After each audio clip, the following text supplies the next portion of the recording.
Jesus said to the disciples, receive the Holy Spirit. There's a role that we have in this. When the Spirit knocks at our door, we have to open the door. Receive the Holy Spirit, we're told. It's easy to not do that. The Holy Spirit, unfortunately, is easy to ignore because the knock usually comes from inside. It's not usually an outside experience. It's internal. Now, it's not impossible that the Spirit would speak through a hurricane or through a column of fire, but that's not usually how it works. Usually, the Spirit is making a call from inside the house. And it's easy to ignore that. Pope Benedict said something really interesting about the Holy Spirit. He's the Pope that passed away last year. And he said, the Holy Spirit is the soul of your soul. It's as if a human being is like a Russian nesting doll. Have you ever had one of those or seen those? Kids love those. That is a really fun thing to bring to a group of kids, where you open up the one doll and inside there's an identical one, just a little smaller, and you open that one up and that one up, and you can keep going and going and going. And then eventually you get to one small, solid doll that can't be opened, that's heavier than the others. Pope Benedict said, that's the Holy Spirit, the soul of your soul. And so the way the Holy Spirit speaks is it's not usually with language, not usually with words, though the Holy Spirit can do whatever the Holy Spirit wants, but usually it's done with consoling thoughts. After being troubled about something for a long time, suddenly you find yourself thinking, oh, maybe this is all going to work out.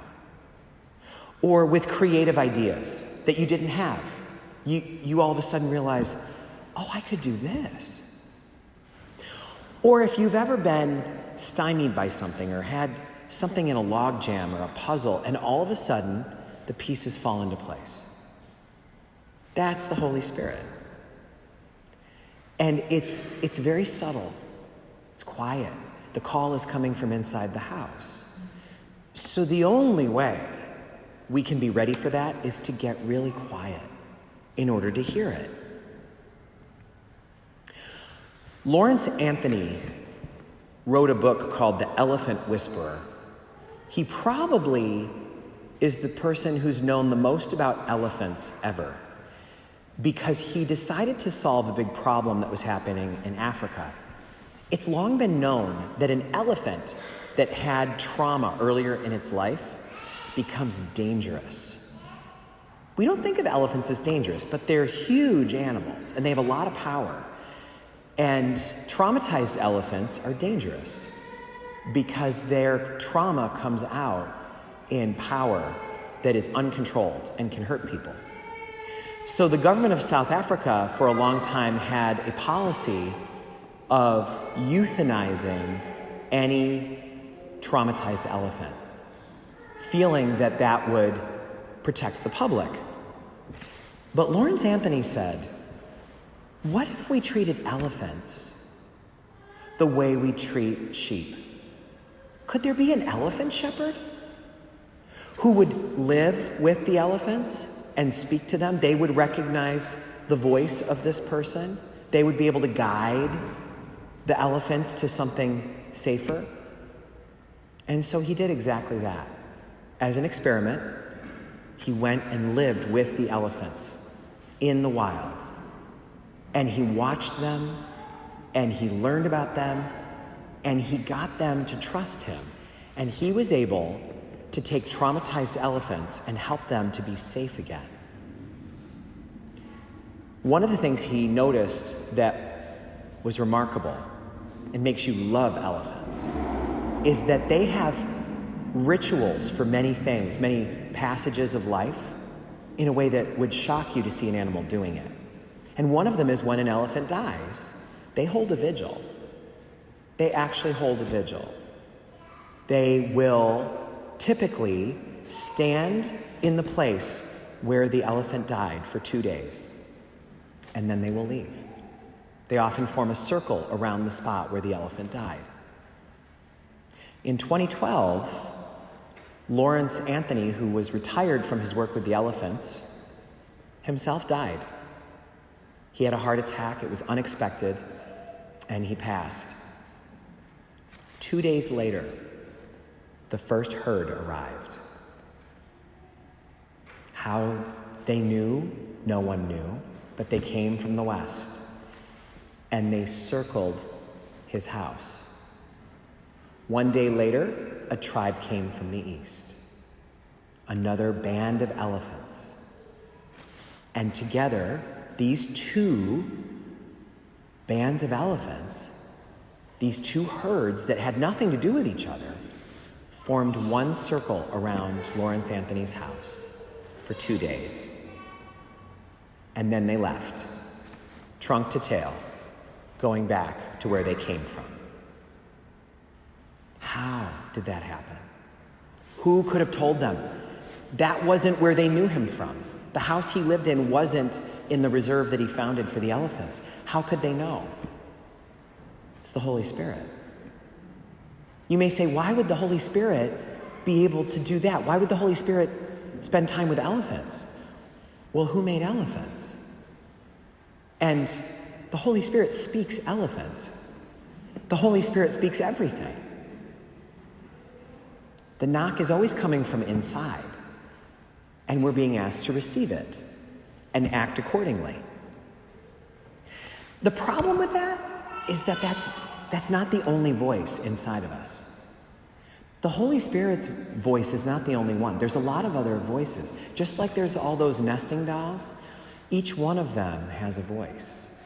Our childhood has a voice. Our insecurities have a voice. Our anxieties. There's lots of voices in there. The things we're trying to overcompensate for, they all have a voice. And sometimes all the voices agree, and those moments are beautiful. But when they don't, we have to learn how to hear which one is the Holy Spirit's voice. Because so many of those voices sound like they could be the real thing, but they're coming from a particular place. So St. Ignatius has a guide for how to discern the Spirit's voice from the others. He said, imagine that you're at a fork in the road, literal or figurative, and you don't know whether you should go to the left or the right. He said, pick one and imagine that you're going to go that way, and then see how you feel. What thoughts do you have about that? What's the pros and cons list like? Then bring it to your heart. How does it feel in your heart to go this way? What would you be giving up to go this way instead of that way? And then bring it lower. Bring it to your gut where the instincts are. What do you think about going this way? And then you finish that fully and you turn and you look at the other way. And you do the same thing. The pros and cons list, the feelings about it, the instinct about it. And he said that what you do is you go to the deepest place. You determine where is the instruction coming from the deepest place. And that's the one you follow. Because the Holy Spirit is the soul of our soul. We listen to the deepest place. When we don't do that, it can be very costly for us. I was talking with a man who was telling me about his biggest regret as he looks back at his life. He's 81 now, and he said, I look back, and my biggest regret was the terrible divorce that I had a long time ago.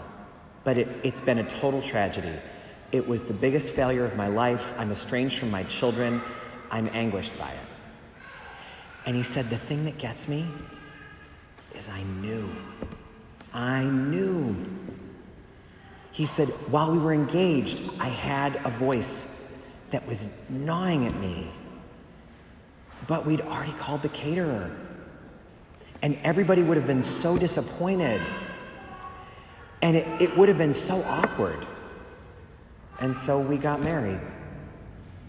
He said, that's the biggest regret, especially because I knew. So the question for each of us is, how good am I, how good are you at receiving the Holy Spirit, at listening to those promptings? And the first way we can know if we're good at it is, do I set time aside for it?